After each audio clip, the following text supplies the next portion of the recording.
आज Doubtnut app download करें। Doubtnut पर अपने सभी गणित, रसायन विज्ञान, भौतिक विज्ञान और जीव विज्ञान के डाउट्स का करो सफाया। बस प्रश्न की फोटो खींचो, एक ही प्रश्न को क्रॉप करो और तुरंत वीडियो सोल्यूशन पाओ। अभी डाउनलोड करें। निम्न दो कथनों ए तथा बी पर विचार करें तथा दिए गए विकल्पों में से सही उत्तर पहचानें। तो ए क्या है? प्रकाश विद्युत सेल में उत्पन्न धारा आपतित प्रकाश की तीव्रता के अनुक्रमानुपाती नहीं होता कहा गया है। बी में कहा गया है एक गैस युक्त फोटो उत्सर्जित सेल में फोटो इलेक्ट्रॉन का वेग आपतित विकिरण की तरंग दैर्ध्य पर निर्भर करता है कहा गया है। ठीक है, तो ए की बात करते हैं। एक कथन में क्या कहा गया है, वापस से पढ़ते हैं। प्रकाश विद्युत सेल में उत्पन्न धारा जो है, मतलब धारा जो है वह आपतित प्रकाश की तीव्रता के अनुक्रमानुपाती नहीं होता कहा गया है। कहने का अर्थ है अगर धारा को आई से लिख दे तथा यहाँ पर प्रकाश की तीव्रता है उसको हम, चलिए प्रकाश की तीव्रता कैपिटल आई से लिख देते हैं और धारा को स्मॉल आई से, वैसे दोनों को आई से लिखते हैं तो यहाँ पर उलझन हो जाती है थोड़ी सी। तो ये जो है अनुक्रमानुपाती नहीं होता कहा गया है। ठीक है, तो आपतित प्रकाश की जो तीव्रता है आई, उसको हम क्या लिख सकते हैं? आपतित फोटोनों की संख्या लिख सकते हैं किसी सतह पर। आपतित फोटोनों की संख्या प्रति एकांक समय पर, प्रति एकांक क्षेत्रफल पर। ठीक है, ठीक, तो इस तरीके से आपतित फोटोनों की संख्या को क्या लिख सकते हैं? NE। ठीक है, फोटो इलेक्ट्रॉनों की संख्या प्रति इकाई क्षेत्रफल तथा समय पर। ठीक, तो ये क्या होता है? इलेक्ट्रॉनों की संख्या हो गई प्रति इकाई क्षेत्रफल पर। ठीक, तो ये धारा के अनुक्रमानुपाती होता है कि नहीं, ये हमसे पूछा गया है। तो दोस्त अगर बात करें हम धारा की, तो धारा क्या होती है?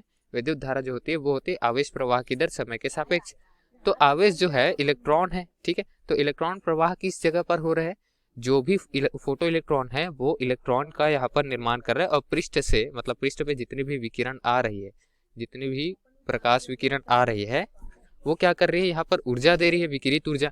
उससे मुक्त इलेक्ट्रॉन जो है वह कार्यफलन के लायक ऊर्जा पाकर या उससे अधिक ऊर्जा पाकर सतह से बाहर आ रहे हैं और इसकी कुछ ना कुछ गतिज ऊर्जा हो रही है। जो इलेक्ट्रॉन बाहर आ जा रहे हैं वो क्या हो रहा है? धारा में परिवर्तित हो जा रहे हैं, क्योंकि वो इलेक्ट्रॉन क्या है? ऋणावेश है।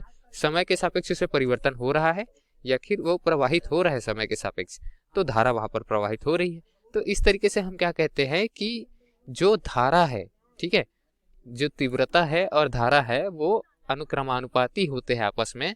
ठीक है, प्रश्न में अनुक्रमानुपाती नहीं होता है कहा गया है कथन में, तो जो कथन है वह असत्य है। ठीक है, अनुक्रमानुपाती वास्तव में होता है। ठीक है, अब उसके बाद दूसरे कथन की बात करते हैं। एक गैस युक्त फोटो उत्सर्जित सेल में फोटो इलेक्ट्रॉन का वेग आपतित विकिरण की तरंग दैर्ध्य पर निर्भर करता है कहा गया है।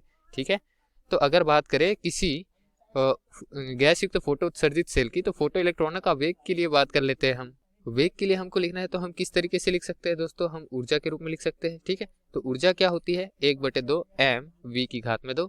ठीक, इस तरीके से ऊर्जा लिखते हैं। ठीक है, और यहाँ पर जो फोटो इलेक्ट्रॉनों का वेग है वो आपतित विकिरण की तरंग दैर्ध्य पर निर्भर करता है कहा गया है। तो तरंग दैर्ध्य को किस रूप में लिख सकते हैं? ऊर्जा के ही सूत्र में, E वाले ही सूत्र में क्या लिख सकते हैं?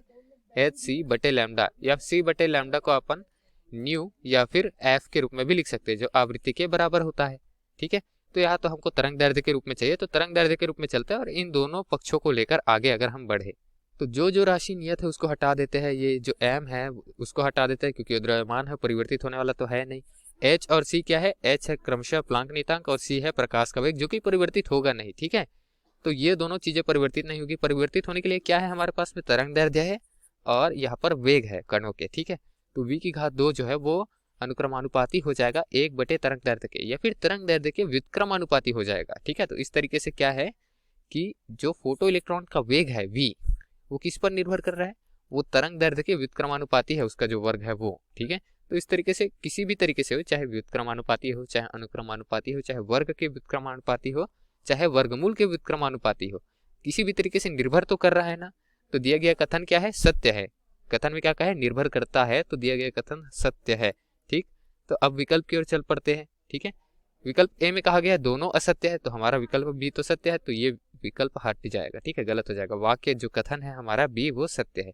ठीक, बी में भी वही कहा गया है कि दोनों असत्य है, तो ये भी गलत हो जाएगा। सी में क्या कहा गया है? ए सत्य है तथा बी असत्य है, ये विपरीत कह रहा है, तो ये भी गलत हो जाएगा।